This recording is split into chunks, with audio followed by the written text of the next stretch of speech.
Tonight on Ukraine Today, 30 days of silence or new sanctions. The coalition of the willing gives Putin an ultimatum.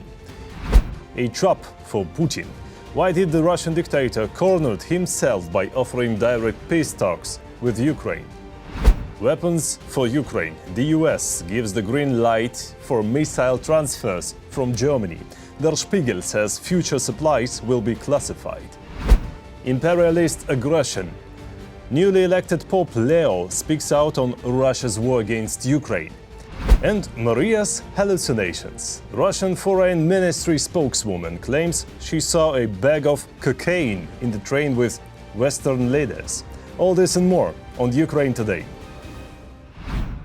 Hello, we are from Ukraine. My name is Volodymyr Robchun. Like, subscribe, and let's begin. 30 days of silence or new sanctions. That's the joint position of leaders from Ukraine, France, the UK, Germany and Poland. They met in Kiev, joined online by representatives from 30 more countries. This coalition of the willing agreed on key steps to push for a ceasefire and ramp up pressure on Russia. Starting May 12, today, they demand a full and unconditional ceasefire for at least 30 days. If Moscow tries to set conditions, it will be seen as sabotage. Without a ceasefire, an unconditional ceasefire, it is impossible to end the war, because it is impossible to open the track of diplomacy. No one will just talk. You need to show some result, which is a signal that a country wants the war to end. That's why Ukraine immediately supported the proposal of the United States President Trump to immediately establish an unconditional ceasefire. Other leaders in Kiev also made it clear, no preconditions. Here's what the UK Prime Minister Keir Starmer said. We stood with you in resisting Putin's aggression, and we must now stand with you in the fight for peace. Putin has in the last few hours sought to put conditions on a ceasefire. It's really important that we make clear an unconditional ceasefire is a ceasefire without conditions. We reject the imposition of conditions, and we need to be really clear about that. It is for Russia, it's for Putin to come to the table for a 30-day unconditional ceasefire, and there must be clear sanctions if he fails to do so. There is real unity on that.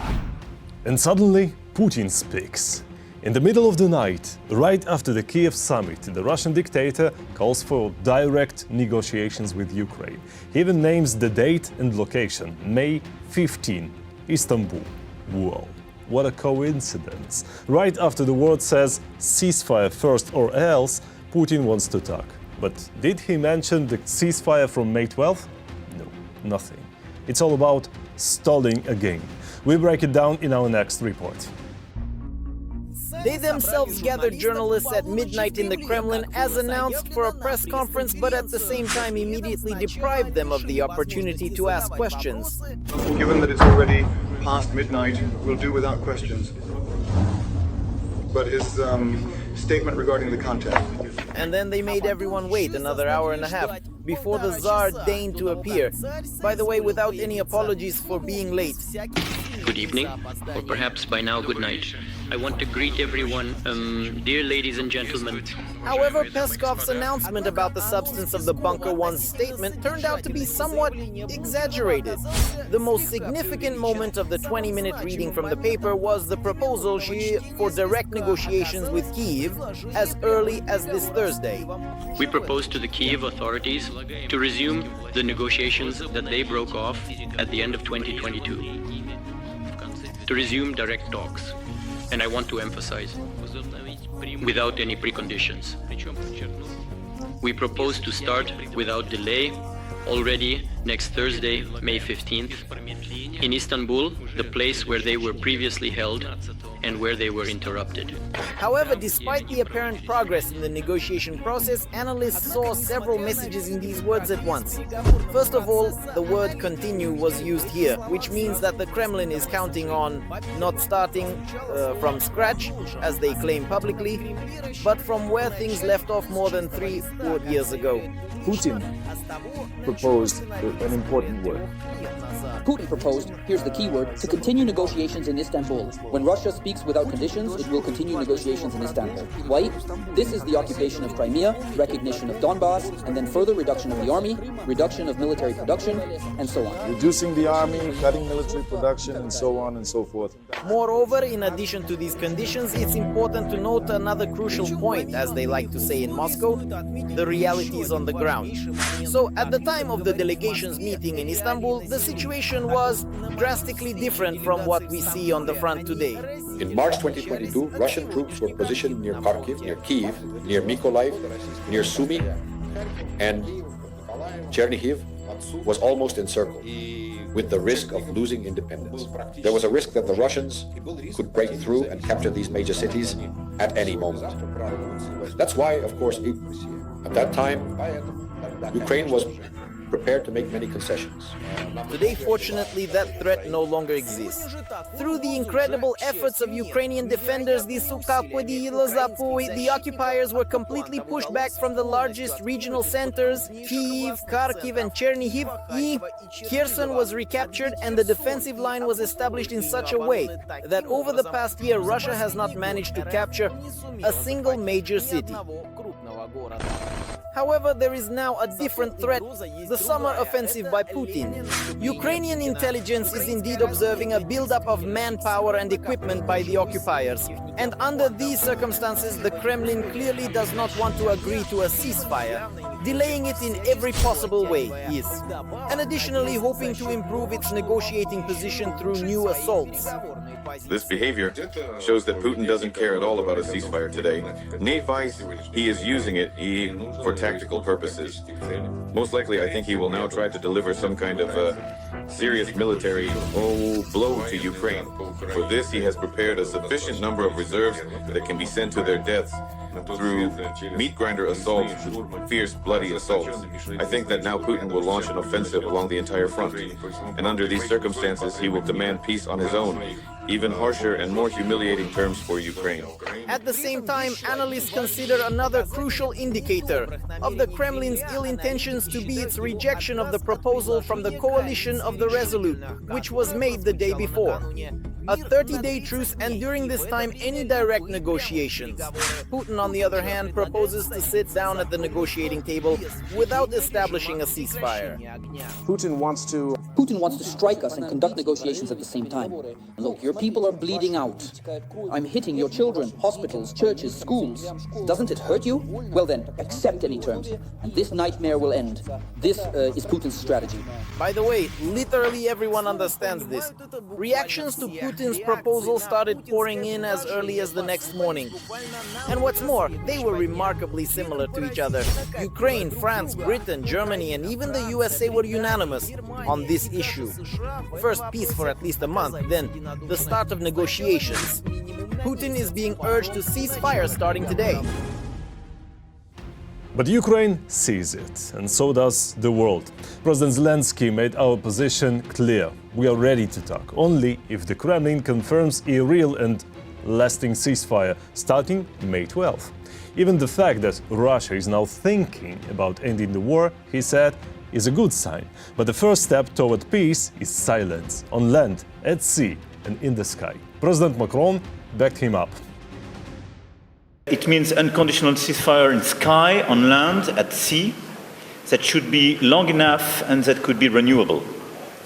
It should be completed with appropriate provisions for monitoring and with arrangements for the distancing of forces along the line of control. And it's very important to engage with the US for them to be in charge of the monitoring, with the assistance of all those who want to join, and France is obviously ready to join, but it's very important to have the UN's involvement. We need a clear mechanism for the attribution of potential violations, with robust penalties applied. The US also spoke up. President Trump's special envoy, Kit Every voice matters. Join our community, support independent journalism and help us bring you the truth from Ukraine. Become a member of Ukraine today. Join us now. Kellogg wrote on social media, unconditional 30-day ceasefire first, and during it, move into comprehensive peace discussions, not the other way around. But then came Trump.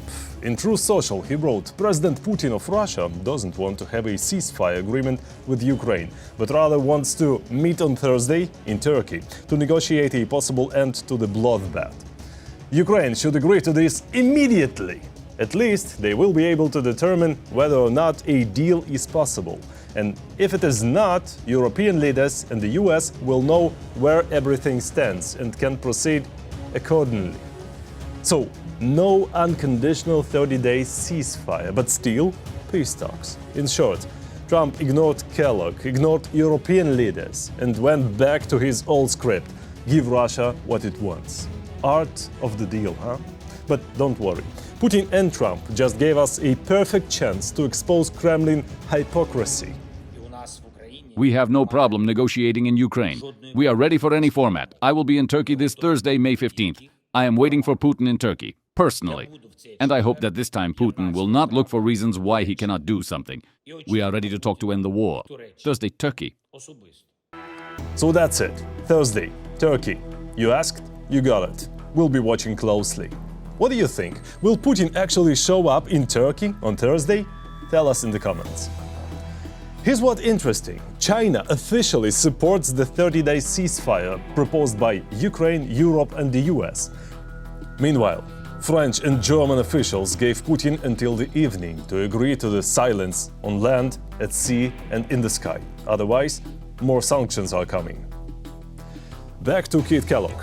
Last week, he also floated the idea of a 30 kilometers demilitarized zone jointly controlled by Ukraine and Russia. Here's President Zelensky's reaction. Officially, no one in Ukraine has proposed anything like this, but, well, like sappers, everyone is looking for some opportunities, yes? What other experiment to conduct with us? I think this idea is not very alive today, because it depends on the format of monitoring. The issue of the demilitarized zone is 15 kilometers on both sides. But why 15 kilometers? And from which line will we count? Ukraine is fighting for freedom. Support independent Ukrainian journalism, so we can keep telling you the truth about this war. Click the link in the description and become our sponsor. Together to victory. Also, hit that like button if you haven't already. It really helps the channel grow. Meanwhile, the US has approved missile transfers from Germany to Ukraine, reports the New York Times. The shipments will include munitions for Mars 2, HIMARS and Patriot systems. The rockets are already on their way to Germany and from there to Ukraine. Der Spiegel reports that future arms shipments to Ukraine will now be classified. After 3 years of relative transparency, Berlin has decided to keep it quiet. Taurus missiles? Maybe. Maybe it's just wishful thinking, or maybe not. Another update. Russia has closed off the skies above its Kapustin Yar military test range in Astrakhan, the launch site of its Oreshnik missile. Why now? What's going on?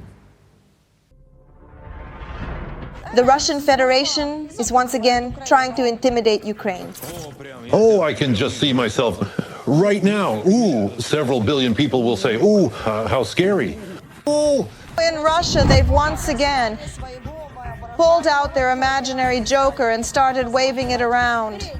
We're talking about the much vaunted Oreshnik that Putin has praised. The Russians have once again decided to threaten with a strike using this weapon. Of course, this isn't being done directly. Putin and his circle haven't said that a strike on Ukrainian territory is being prepared. However, such a possibility does exist. It's all because of the closure of the airspace over the Kapustin Yar testing range. That's exactly where the Oreshnik was already launched toward Dnipro from. And at that time, there was a similar flight ban. This time, the Russians announced the closure of the airspace on May 12th and 13th, from 6 in the morning to 4 in the afternoon, local time. Let's start with the fact that even the use of the Oreshnik against Dnipro was ineffective. In other words, we're talking about the fact that essentially this is Putin's expensive toy, which he found as a substitute for nuclear weapons, because he didn't dare to use nuclear arms. That's why he decided to use some other kind of weapon that would create a wow effect. And in fact, what we saw in the video footage from Dnipro is impressive. But again, if we talk about the combat use of this type of weapon, it is ineffective. Putin himself knows this. That's why Oreshnik hasn't been mentioned for quite a long time. Even the propagandists haven't really threatened to blow anyone up with this missile. A large number of Russian propagandists hardly cover the topic of Oreshnik because they understand that it's some kind of non-existent myth. Most likely, the only ballistic missile that the Russian Federation has, which is effective and has demonstrated effective use, is the Yars. This is an old Soviet missile that was modernized, and most likely Oreshnik is also just a modernized Yars. Therefore, most likely it should be said again that at such distances it is ineffective, meaning it does not fulfill its combat mission.